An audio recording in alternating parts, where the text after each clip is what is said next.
We're so happy you have joined us today in today's Lunch and Learn Financial Literacy Equals Empowerment, Money Milestones on the Journey from Survivor to Thriver. This session is being hosted by VictimsVoice, creator of the VictimsVoice app, the only legally admissible documentation tool that allows victims to safely, securely, and privately store the evidence-based details needed for stronger protections, better investigations, and more appropriate prosecutions. VictimsVoice, giving victims a legal voice. For more information about our partner program for agencies and organizations, visit us on the web through our social channels as shown here. Today's Lunch and Learn, Financial Literacy Equals Empowerment, will be led by Yvette Cuyate, often referred to as Wonder Woman, both in and out of the courtroom for her passion and standing strong as a voice for the voiceless and advocating for the rights of others. Yvette is a former prosecutor, an experienced litigator, and zealous victim advocate, having handled hundreds of trials. She founded Cuyate Law Group to focus her advocacy towards serving domestic violence and human trafficking victims with their civil, family, and immigration law cases, and empowering others with sound estate planning that protects their assets and peace of mind. Yvette's journey from survivor to thriver has fueled her passion to educate women on overcoming the long-lasting effects of financial abuse through her No Woman Left Behind conferences, presentations to law enforcement partners, podcast interviews, and her most recent television interview with WealthWave and How Money Works Company. So without further ado, Yvette. Thank you, Sherry. That was awesome. I feel like I need to take you to lunch for that beautiful introduction now. Well, it is lunchtime for those of you in the East Coast. For us, those of us here in sunny San Diego, it's morning time. So I will try my best to do this with the energy as if I would have had all my coffee already this morning. So I appreciate you joining me. This is morning time for me. All right, so welcome. This is a topic that's super important. Financial literacy is important, but we need to understand how financial abuse interplays with that. And my goal today is to make us all a little bit uncomfortable, but also to leave us all with some really great tools as we, collaborate and advocate for victims that are on their journey from victims to survivors, so that we can know what to ask, what to look for, how to better help them create a safety plan with their finances for when they are ready to leave. And also for those of us that have gone from survivor to thriver, hopefully this will share some tidbits that can help empower along the way. So that's my hope today. There's my contact info. I will reshare it at the end. And these beautiful slides, I take no credit for most of them. My partners at WealthWave and the How Money Works Company, they are behind this mission, which is the mission to bring the awareness of domestic violence and financial abuse everywhere. They're the How Money Works Company. And a lot of these slides, most of them were beautifully created by them, and I get the benefit of using them. So I'm not that artistic. I wish I was. So really quick, I'm going to just dive into the reality. And before we talk about financial abuse, here's the reality. The reality is that many Americans, 43% of them are living paycheck to paycheck. And that was true before COVID. Post-COVID, as you can all imagine, it's probably, and there you see it there, 63% worse. It's worsened, meaning families are one paycheck away from not paying rent, from not having resources to put food on the table, in the fridge, right? So we know that issues with money affect everyone on a global scale. With COVID, it really brought to light. So from these statistics, we know that most of the people living paycheck to paycheck are women. And this is outside of the conversation about, how financial abuse and violence interplays. This is just to give you the general context of this issue, where most of the people living paycheck to paycheck are women. And that's a huge problem. If we know that those are the ones we may or may not be advocating for, the single moms, the moms that are maybe trying to make ends meet. Maybe they're not single moms, but that paycheck is the only one they have. They get no other support from their spouse or partner, what have you. So I just give you that from a broader context. The other context I want us to understand is that we, those of us that are women, we take time off of work to do the things that inherently most women do, which is take care of our children, take care of our partners, take care of our parents, right? And we saw that during COVID. I mean, I was no exception. I was sitting, here preparing court briefs with my toddler on my lap, right? And that's just how it is in a lot of families, not in every family, but in many, many families. Traditionally, women are the ones that are taking the time off of work to care for others. What does that mean? Well, that means that those interruptions affect the promotions that we get. It affects the income levels, maybe the jobs we take, and maybe it also will affect the long-term effects of how much we're putting into retirement. On a broader scale, if we're looking at, who's going to be picked for that promotion or that next high income, perhaps step up in the corporate ladder, is it going to be, Joe that is here all the time, every day, has no distractions, or is it going to be Sally who's, having to take time off of work for caring for children, for whatever, field trips, sick days, you get it, right? So already, without the issue of domestic violence, of any kind of violence, this is already a factor for many, many. So I give you the context so we can kind of have that understanding. We haven't even gotten into how the rest plays in.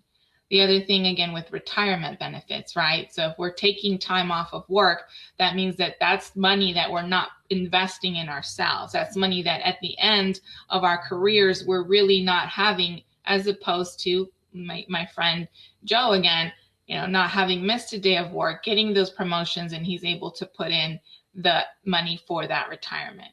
So just kind of to orient you on the broader scale, right? Now I'm going to get into what the issue is that we're talking about today. And coercive control and financial abuse is not limited to domestic violence. We know it happens with human trafficking. We know it happens and with employment issues, employment trafficking as well. It happens on a much larger scale. But specifically today, I'm going to address it with regards to domestic violence, right? 99% of domestic violence victims are also victims of financial abuse. And that's because abusers are into control. And so if you can use financial control, isolation, intimidation to keep them trapped and keep them in the position where they won't move out, they won't seek help, they won't leave, that control is there. And I want to start by saying, I say women, but we know that this also happens in intimate partner relationships of same-sex couples. And it also happens of relationships where the men are also affected. So I'm not saying exclusive. It just so happens that the majority that we see is the focus is with women. And so back into the financial control. Women get into relationship because of love. They stay because kids, because of the relationship, because they want to make it work. An abuser is into the control. Abusers are not necessarily into the love part. It's all about control. And financial abuse does not start with, I'm dating you one day and the next day you're going to hand me every piece of income or property you have. It usually does not work like that. It's usually very small, very subtle, and one thing kind of piggybacks to the next. I'll start paying the bills, honey. Let me take care of that. Give me access to all your passwords. I took out a credit card on your behalf because we needed to pay that bill.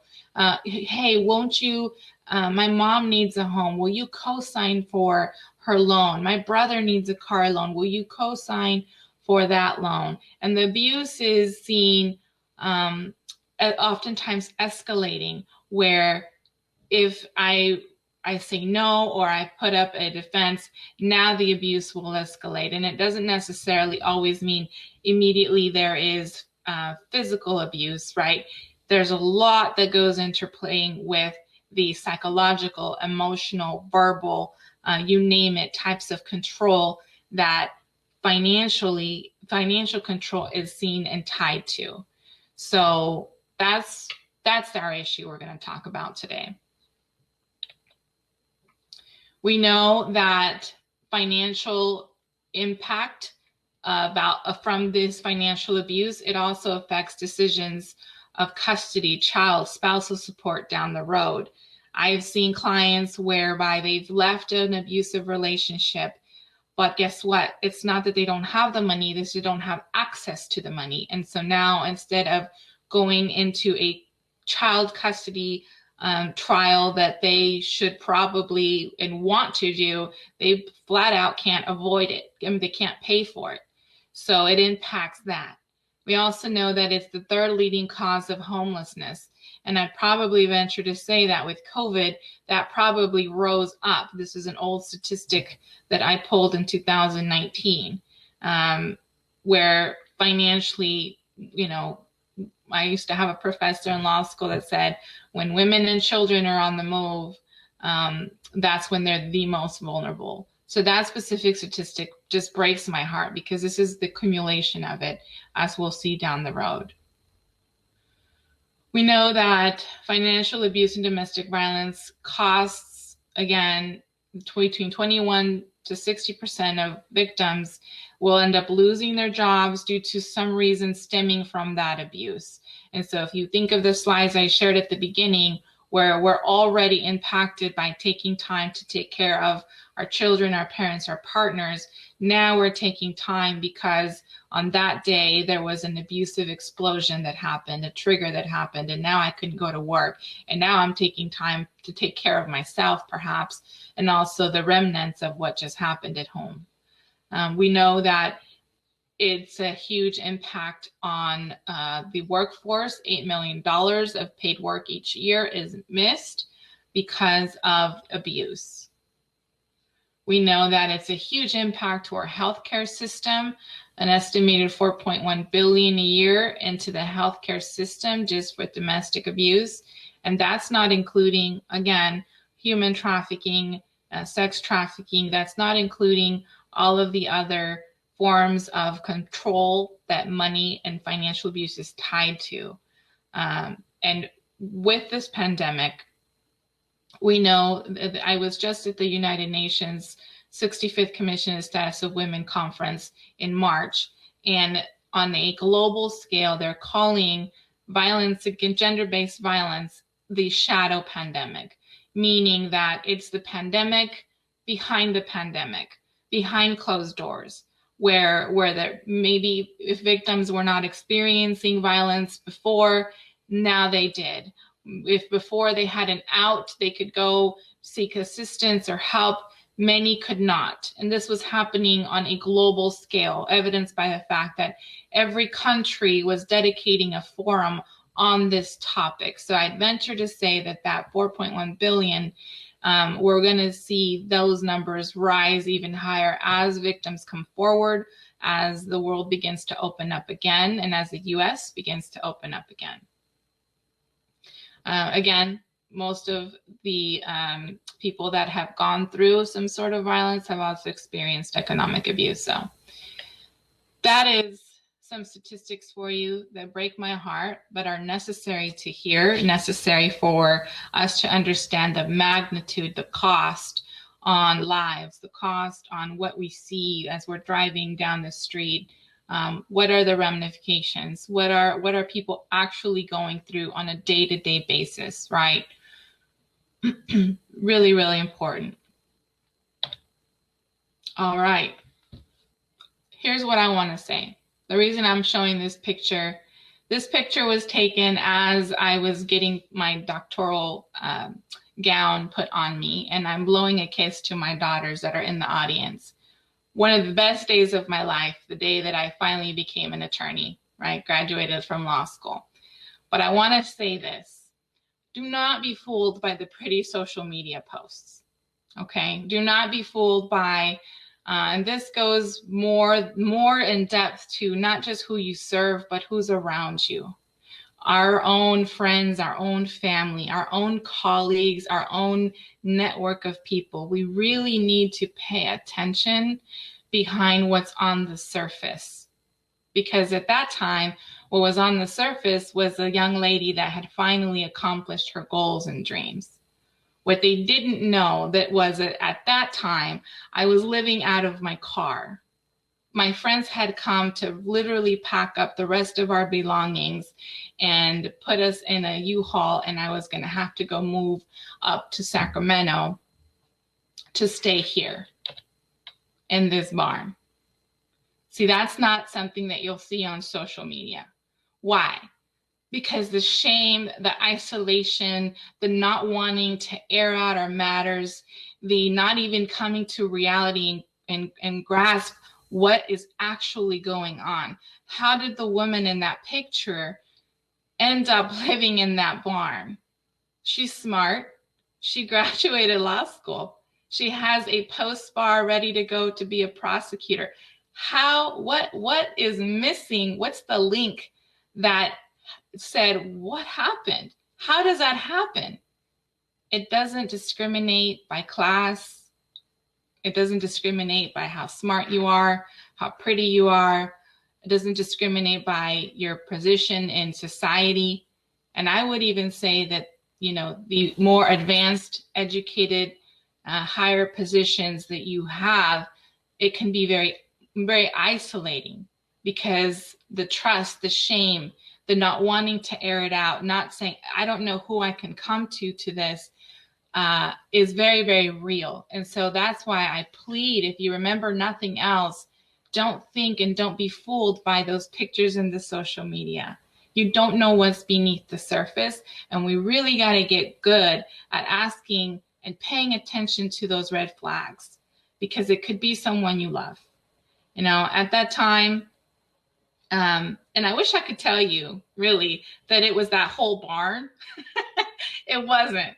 There was that little window, on the far, well, probably my left, you're right. It was a little window. That was about it. It was a tiny studio. It had a kitchen. It had a bedroom and a bathroom. But my daughters and I had to pick between taking a shower or cooking dinner, because if not, the generator would blow out and we couldn't do one or the other. But that is where we spent the next 7 or 8 months of our life while I got myself together. And I'll never forget the day I went and tried to buy groceries while living in the barn, and there was no money in there. He had taken out all of our checking, all of our savings. He had wiped us completely out. That is a feeling I will never, ever forget. I'll never forget the time where I opened the door one day and there was mice just crawling all over. There had been some sort of breach and the mice just crawled all over. And that night, my daughters and I went and I spent the last $60 I had on a Motel 6. And I wasn't sure what was going to happen next. But this is very real, very, very real. And this is what happened next, right? From ashes to beauty, God had other plans, but God, right? Today, my life does not look like that. Today, my life looks very, very different. I have a new husband, man of God.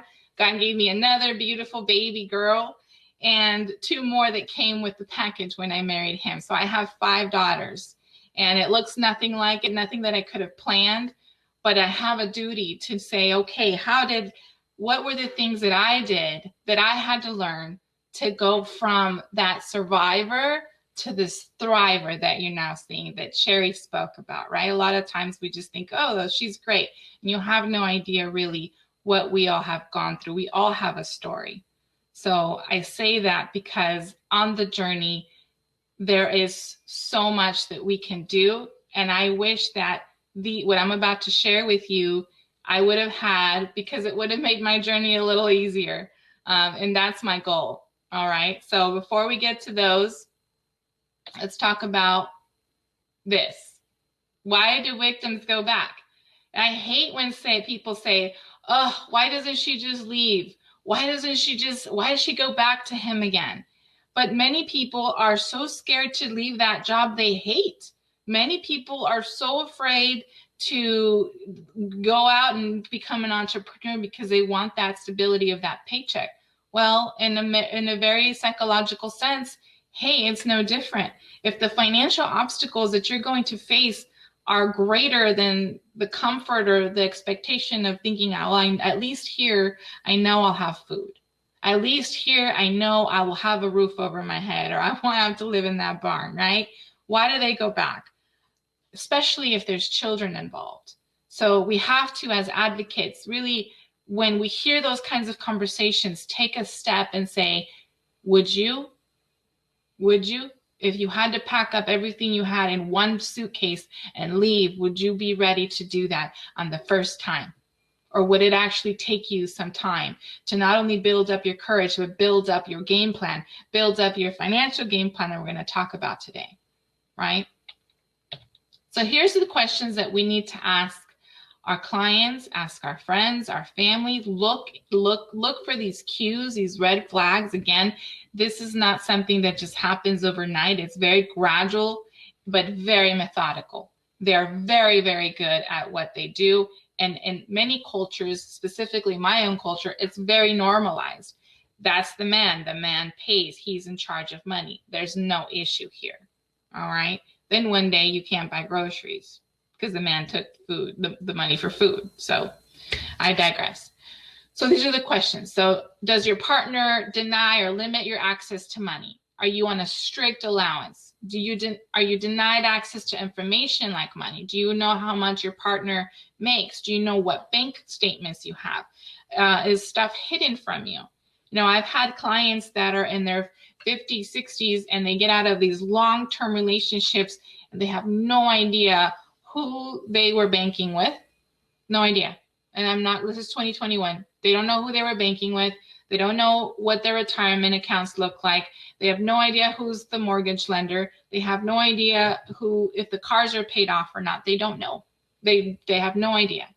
And they're used to, well, I had, $200 for the month, or he would give me $300 for the kids and then $200 for the month. And that looks like budgeting, and it very might well be, but taken into account holistically in the totality, we need to see what was really going on under the surface. Was it really budgeting, or was it more control? Does your partner demand detailed accounting, criticize spending decisions, financial decisions, threaten to withhold money from you, make financial decisions without consulting or considering you, right? So I remember the time that I went and we had just had our second daughter, and I came home and I had bought these baby things, and I was so, new mom, just super excited. And he came home and just criticized every single thing I bought. So what did that do psychologically? The next time I went to the store, I didn't want to hear it. So I changed my way. Do you see? It's very gradual. It's not one time. It's very gradual, psychological, methodical. Threatening to withhold money. Well, if you don't, co-sign for my brother or my mother or my friend or whatever, then I'm not going to give you money from the paycheck. Figure it out, right? Make financial decisions. You need to pay rent, but I went and bought myself a brand new motorcycle. How are we going to pay rent? Figure it out, right? These are the kinds of conversations that we need to be attuned to when our friends or our loved ones and our clients are talking to us about. a little bit more of this. With education and employment, huge area of sabotage and control, right? So you'll start seeing pressure to miss, be late, or even quit your job or academic pursuits. Harass you at work or school, harass your coworkers, your bosses, your friends. Why? Again, the control, the isolation, and pressuring you or belittling it.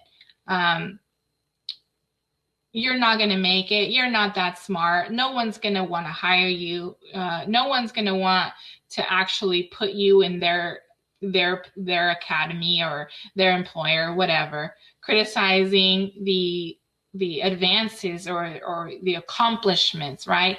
Or even this, physically harm you to prevent you from going to work or school.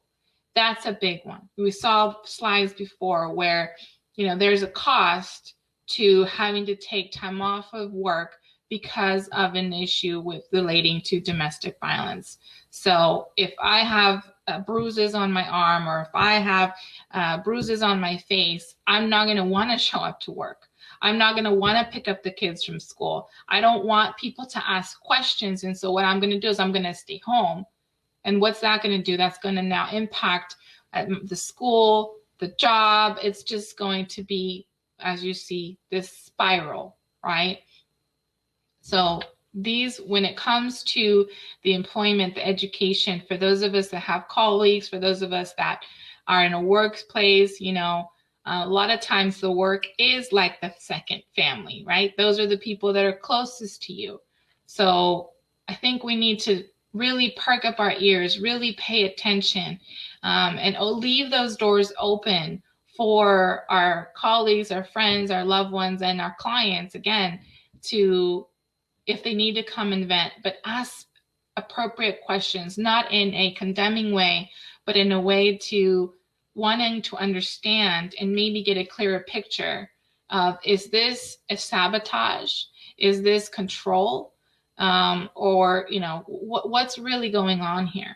Because I'll tell you, if you're in the dark, you can't see the darkness. We know that. I needed someone at that time to come in and say, that's not normal. That's not okay. That's not the way it should look. That's not love. We got to stop normalizing these behaviors, right? Love should not look like that. With regards to economic exploitation, these are very specific ones: withdrawing money from bank accounts without your knowledge, adding your name, or taking out credit cards in your name, paying the mortgage, the rent, the bills late, specifically within the context of intentionally wanting to damage and hurt your credit. We always say for a victim leaving, the most dangerous time is right before he or she's about to leave. And I've seen this, and we've probably seen this, where victims about to leave, they get a whiff of it. They've now maybe called the police one time. Maybe they have threatened to leave, etc. And now it's intentional. Now it's, I'm going to ruin your credit. I'm going to pay stuff late. I'm going to do everything in my power so that when you leave, it is going to be so hard for you to pull any kind of self-sustaining identity of your own, so that you will have to come back. Again, the control. It's never about the love. So if I can pay the mortgage late and jack up your credit, if I can pay our rent and all our bills late, and then you go try to get another apartment and they're like, you've been late all of these months. What's going on? They're not going to rent to you, right? Just to make the hurdles even bigger. Here's some more about failing to pay anything at all. Running a lot of debt up, taking a second mortgage, right? And again, ruining the credit score. With the failing to pay the mortgage, rent, or bills at all, I see that a lot in the context of, this is someone that's left. And now we are in a position where I'm going to do everything in my power again to control and sabotage. And I don't care what the court order says. I don't care if they say I need to pay you spousal support, maintain the family home, pay child support, all of that. I will flat out not do it. I will flat out refuse to do it. I will quit my job. I'd rather work under the table so that I don't have to pay you a penny. That is further and continued economic abuse and exploitation. Many victims will find that years after they've left, their credit continues to be ruined. Their credit cards, there's new credit cards, even a car loan, what have you, in their name. Why? Because this is someone that you've been close to, that knows all of your personal information, all of your passwords, all of your maiden names, and first school, and your favorite dog, everything that they would need to identity fraud and take the rest of what you would have as far as your liberty, your ability to be self-sustaining. So if they can do that, they will. I've seen it a lot of times.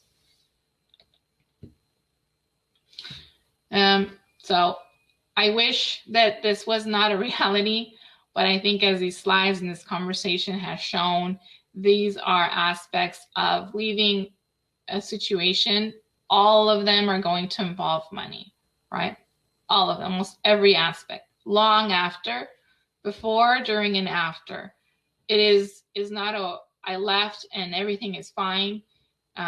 There's a very, very long road for many of us.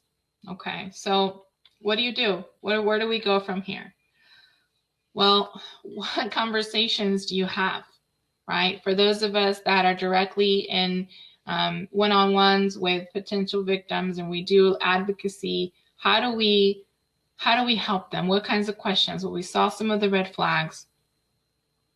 And for those that are working with people, or even themselves, have gone from this cleanup now they're in a phase of their life where, okay, I'm trying to get it together. What do we need to do to help each other get out and then stay out and never let it happen again? Well, number one is we need to learn how money works, period. It's not something that's taught in schools.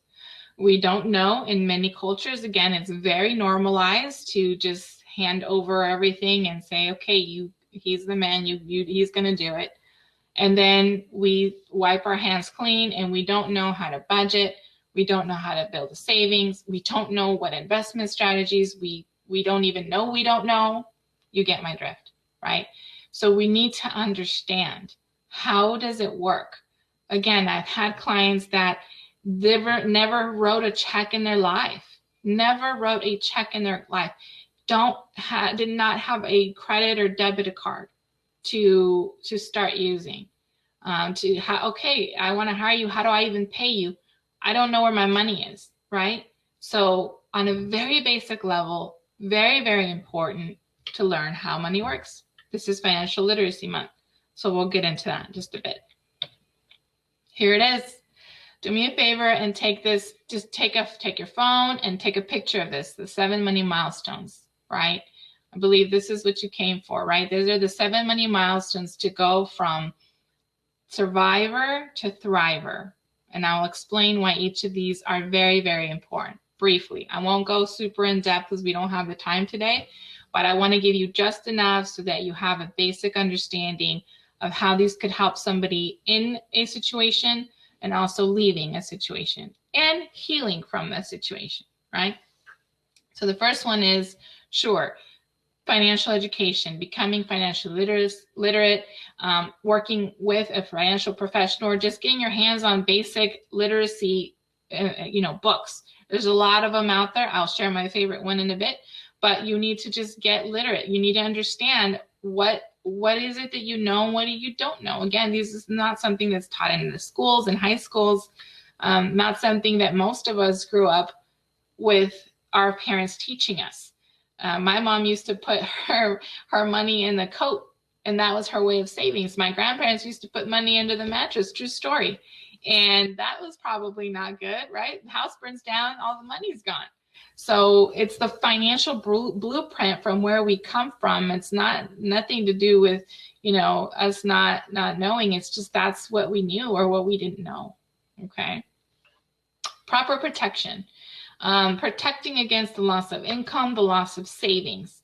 And, for somebody that does not have access, and I know that for someone that doesn't have access to basic, checking account, these concepts are probably like, what do you mean? But we got to start. These are goals. These are milestones. This isn't know it all today. These are the kinds of conversations we need to start having everywhere. So proper protection. All right. COVID taught us that if something like COVID comes again, were we ready? Right? When we were trying to fight in the lines for water and toilet paper, were we ready? Were we ready when the boss said, the company's closed, see you in 3 to 6 months, don't know when, right? Were we ready for protecting against the loss of income, the loss of savings?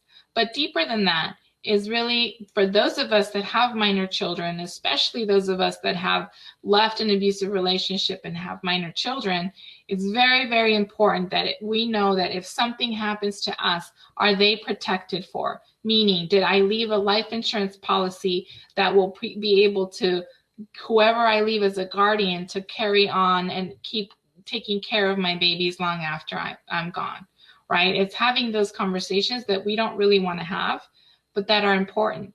My mom, somebody pulled her aside and said, hey, you're a single mom. You have a daughter. Her dad has a huge estate in Mexico. If you don't have a will and you don't have proper protection, I wish I knew who that person was so I can go hug them. If you don't have this, then what's going to happen to her? So very important to take action. She took action. Because she took action, I got to go to college. I don't know if I could have been able to do that had she not done it. So we need to plan ahead. It's not for us. It's for those that we love. Okay, enough of that. Number 3, emergency funds, right? How much should I have in savings? A savings account is different than having an emergency fund. An emergency fund is that. It is for emergencies. It's not a savings account. Savings account has a goal and you know what it's going to be for. I want to go to Cabo next year and I'm going to take out that money on June 2022 and that's my savings. Okay, emergency fund is 3 to 6 months of income to prepare for unexpected expenses. COVID, I got fired, I'm in transition, my kids need braces, the tires blew out, my home needs a roof, I need a new fridge. Understand? It's for that. Why? Because that way we're not dipping into debt, which is number 4, debt management, right? We're not using credit cards. We stop living paycheck to paycheck. We're not using credit cards and racking up debt. Very quickly with regards to debt, we talked about the credit cards taken out against our name, et cetera, et cetera. Right now during COVID, I believe you can pull out your credit report at least weekly because of COVID. So really important thing, monitor it. Most people don't even want to look at their credit report. Most people don't even want to. If they know it's bad, they don't want to know how bad, right? But we need to be paying attention and be cognizant of those things. Those with student loans, a lot of my clients that I work with have debilitating student, really debilitating because they're paying very, very high student loan rates. And so what they don't know is you can actually get those taken off of your credit report legally. It is possible because they are not backed by a credit, meaning that they didn't run a credit report to give those to you. So there's a loophole there that we could take advantage of. More on that in a bit. Cash flow, right? Additional income, managing expenses, right? Understand that when somebody's in a situation where they have abuse financial control, this may be difficult, but you can also easily overcome it. Now in 2021, my daughter's opened up a Poshmark store and they're selling whatever, clothes and bags or whatever, right? What are the different cash flows that we can bring up, right? as an attorney, I can be an attorney, I can be a public speaker, I can go be a professor, I can go write a book, etc. We all have different cash flows that we can tie in, tap into. And so for a victim, someone's in that situation, what are the cash flows that they can generate money where they may be able to accumulate and build their little emergency fund, right? We're going to talk about that at the end. So what are some ways that they can slowly and discreetly start planning and doing it methodically, okay? Building wealth, right? Number 6, understanding the impact of taxes, losses, inflation, running out of money for retirement. Do we understand how much money it's costing you to have that money in that account versus how much money are you gaining to have that money in that account, right? So most of us can say on my credit card it's 23.5 or 12% or 0%, but we really have no idea how much it's yielding to us in a checking, savings, etc. So very, very basic knowledge that can be very quickly learned, okay?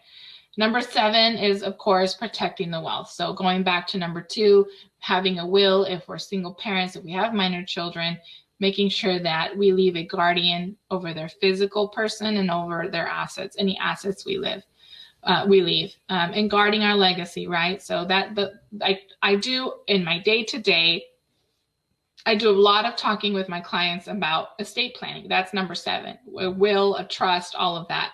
And I talk about all these different money milestones. Why? With the end in mind, so that when they're ready to retire or they want to pass on things, it'll do what they need to do when they need it to work, right? Like a car. But for somebody that's leaving a financially abusive situation, right, it may be very hard to think that long term. It probably, like you're talking like that's not even in my world right now. Why? Because they haven't been exposed to it. Doesn't mean that they don't need it. Doesn't mean that it's not a milestone that they can actually reach towards and say, okay, got that one. What's my next one? Or if I'm in that situation, I'm working on number 5. I'm selling stuff, putting that money in a place behind, in plain view that's hidden, where when I need to and I'm ready to leave, I have my emergency fund. I'm not going to be dependent on what's in our checking or savings that he's going to have access to and just wipe out, right? I'm now out, right? And I didn't have the time to invest. I didn't have the knowledge, the capacity to start when I was young. And now I'm here and now I'm building wealth, right? So I got to get really, really smart to play catch up, because I'm playing catch up with time, because now all the, remember we talked about taking time off, right? The impact on my finances as I'm older, right? What did that cost me? Well, that means that now I got to really be good on where I invest my money, because I'm playing catch up with the rest that didn't go through what I went through, right? So all of these things, the way I see them, they can be very, very powerful. They can be really, really great benchmarks and tools as we go through our journey. Again, I wish I would have had this, just a basic knowledge of it while I was going through my journey. I'm more and more familiar with them as I educate myself, but I think it's something that is so, so important to have these conversations and shift it to, okay, where are you at now and where do you want to be? And know that it is possible. We just got to do it smart. We got to do it right. So I hope you took a screenshot of that, and I'm moving on. Okay. You want more? I'm having a masterclass on the 29th. You can message me and I can get you in the class. It is free, and I'm going to go into those money milestones in a lot deeper depth. That was just a very, very basic overview. But that is free for everyone if you want to join. That's the 29th. All right.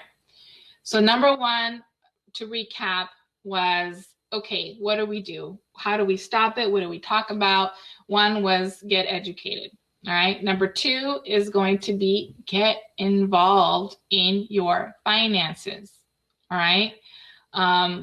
We talked about this a lot, what the effects are long term when now I don't even know where my bank is. I have no idea who my mortgage company is.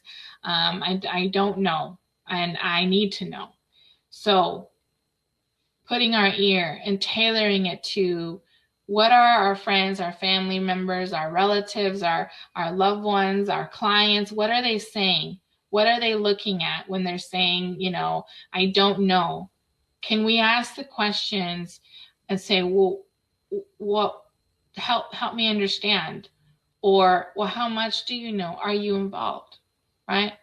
Not in a judgmental way, but in a way that opens the door for them.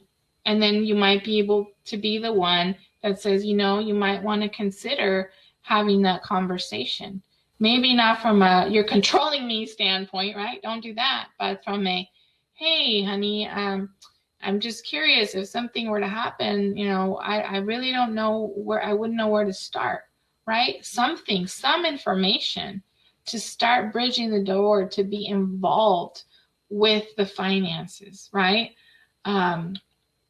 Really, really important. That's probably the number one thing, if I could impart with regards to preventing getting to that later stage, young or old, where you're like, I don't know what hit me, what just happened, and now I don't have access to my money. I don't wish that on anyone. It's very, very painful. I've had to deal with that with clients, and I feel my heart just breaks for them. It really does. All right, number 3, looking for the red flags, right? We talked a lot about those red flags. What are they? And again, understanding that it's not just I'm dating you today, tomorrow I'm a controller, right? No, it's very subtle. And then knowing how to connect the dots, knowing how to look at it holistically and say, okay, something's not right here. This is looking like this and looking like this. And look, it may or may not be looking like the goal, the end, the motive here, whatever, is to keep me trapped in this relationship. I had Sherry mentioned that I did the No Woman Left Behind conference. And every time I do that and I share in the poll and I ask the audience, have you stayed in a relationship, or do you know someone that stayed in a relationship? And it's anonymous. Because of money, the chat always lights up. And it's overwhelmingly a yes. It's not 100%, but it's, again, like in the 90s. It's yes, and the chat lights up because we all know someone that has had to stay because of money. And that's the thing. Are we looking for the red flags, and are we talking about it? That's the next one. Because we can talk about how cute my heels are, my makeup, my earrings, right? Oh, that boss I hate. My kids are driving me crazy, whatever. We can talk about all the surface stuff. But we're not really talking about, dang, you know what? Sometimes I feel like I need to leave this relationship, but I wouldn't know where to go. Or I don't have a savings built up. Or he doesn't let me work, or he wants me to stay home now and not work. And I don't want to. Or I don't know who we bank with, right? We gotta start talking about the problem. We gotta step out and talk about it. Those of us that have gone through it, we have to raise our voices and say, yeah, me too. Why? Because it's important. It's important for us to identify people that have gone through it, that have come out of it, that have gone from survivor to thriver, and that have gone through that whole journey to inspire somebody else that might be at that, not even money milestone, one step, and say, I have no idea how I would even get there. All right. So we pull each other up and we say, let me help you. I can talk to you about it. I can help you. I can show you. That's my passion. And yes, I want more ladies to join my cause. So contact me if you if you want to be one of those, because we need to raise our voices. All right. Last thing is putting a personal financial safety plan in place, right? So we talked about this. Okay, so We talk about it, we identified it, we know there's red flags, we want to do something about it, we know that, okay, maybe I'm going to start building some side hustle or selling stuff, or, I don't know, whatever it is, on Venmo, Craigslist, whatever, to start getting some resources. We can't stop there, right? We need to know that we have at least 6 months ready to go, ideally, for bills, food, rent, other expenses. Ideally. I say ideally because that's the ideal situation. Obviously, if you're in a very high volatile, high stakes situation where it's very, very critical that you leave now, that's not going to be the case. But nobody wants to leave and go to a shelter. Nobody wants to leave and go be homeless, right? So if you can avoid that and have a game plan in place way ahead of time, really great to have. A couple other things that are very important are, again, knowing who you're banking with, getting your own credit card, running your credit report, knowing in advance what's on there. What are those mountains that I'm going to have to confront? Maybe there's none. Great. But maybe there's some really big ones that we need to be prepared in advance with, right? Changing passwords on all our accounts and making sure that we have all the personal documents, birth, marriage certificates, bank accounts, all of those things in one place ready to go. I used to have all my stuff in like this, I still do, in this like accordion binder. And whenever, I go to the DMV and I pull out my binder, I'm like, what do you need? They're like, oh, we need this. Got it. What do you need? Got it. Because I just trained my mind to know I need to have it all in one place. I will need access at some point. And for those of us that work with the immigrant community, we need to know that there are embassies and there are consulates where if they need to get a copy of that birth certificate or whatever to prove identity, to get an emergency passport, whatever the case may be, they are very, very helpful, most of them, in helping our clients get that. So that should not be a reason. All right. Lastly, here's some very quick legal protections, that knowing that restraining orders to protect financial assets can be a very, very good thing if you can do it in advance and can do it with good planning again. And maybe the planning is very minimal, but at least you're planning. So you're planning to prevent the clearing of your bank accounts, right? That was me. You're planning to prevent the sale of your major assets, your home, your car, your business. If you have a business, right, contacting your business partners, your clients, to let them know, hey, so this person cannot be on the property. They cannot be a part of our business dealings anymore. Remove them from the premises, protecting your brand, protecting your business, right? Borrowing shared assets or allowing such assets to be used as collateral. So no more. I will not co-sign on loans for you, right? Preventing the cancellation of dropping insurance. We see that a lot. Medical, dental, vision, even life insurance immediately dropped, right? So having those restraining orders in place that say that person cannot do that thing. They cannot take those adverse actions. And, again, so protecting the retirement assets, right? So I will say the caveat to this is that this is mainly for California. I'm in California. I'm also licensed in Virginia. Each state will have their own procedures and codes that deal with. So this is just a basic framework, just so we understand what are some of the things that I have, some options that I have as I'm getting out or as I'm preparing to leave. Or as I'm healing from this relationship, right? It can go through the three. So that's pretty much it with regards to that.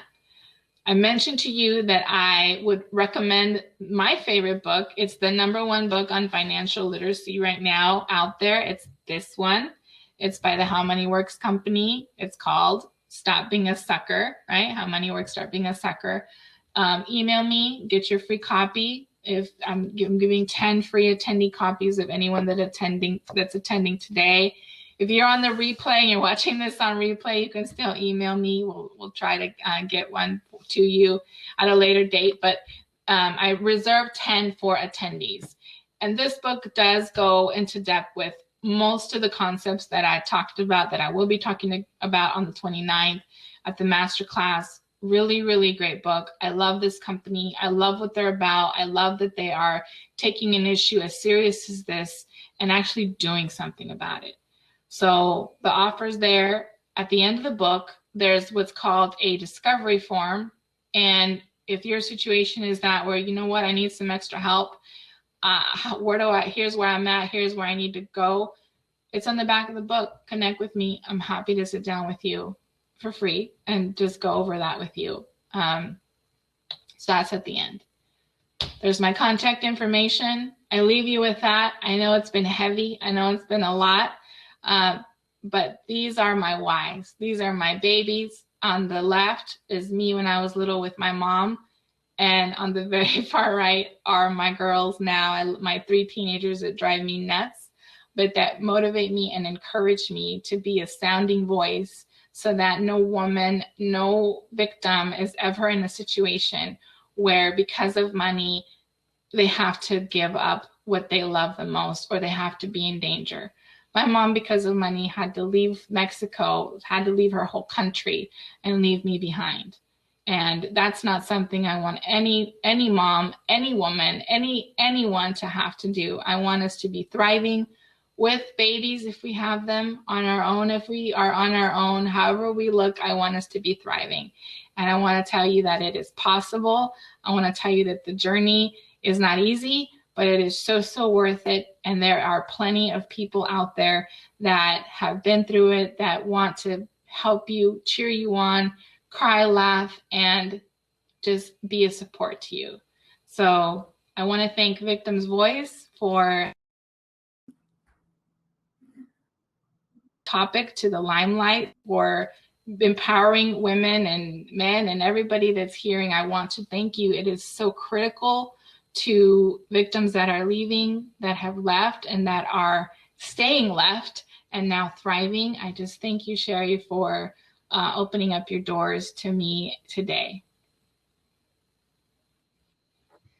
Well, thank you so much. So I'm going to put her opening slide up one more time so that you can make sure that you get her contact information. It's right there in the bottom right-hand corner. So make sure you jot that down. And we will definitely be in touch with all of the attendees that are going to be receiving books. Yay. Wow, we've been giving away a lot of books with our, and they've been good ones too. So thank you so much. This is such an important topic. So I'm going to open up the general chat to any questions that anyone might have. Does anyone have any questions? So I'm going to leave it open. We had a comment. I don't know if you can see it in the chat. We have found an abuser has used the children's social security numbers and have ruined the child's credit and had to get that cleared up because the child was a minor. You know, wow. That's just disgraceful. But thank goodness it was caught and they were able to get that cleared up. So Tanya, you know, kudos to you. That's amazing. Yeah. All right. Well, if there's no other questions, I'm going to go ahead. Yvette, on behalf of the audience and Victims Voice, we'd like to thank you for today's Lunch and Learn. For those of you who have further questions about the material covered today or whose questions were not addressed in the Q&A portion, please feel free to contact Yvette directly. You may also let us know in the chat that you have further questions and I'll make sure she's able to reach out to you directly. You will receive a survey pertaining to this event. Everybody loves a survey. Your feedback is really crucial to our future programming, so please take a 5-minute coffee break and fill it out. Upon completion of that survey, you will be provided a link to resources and this recording. So let's move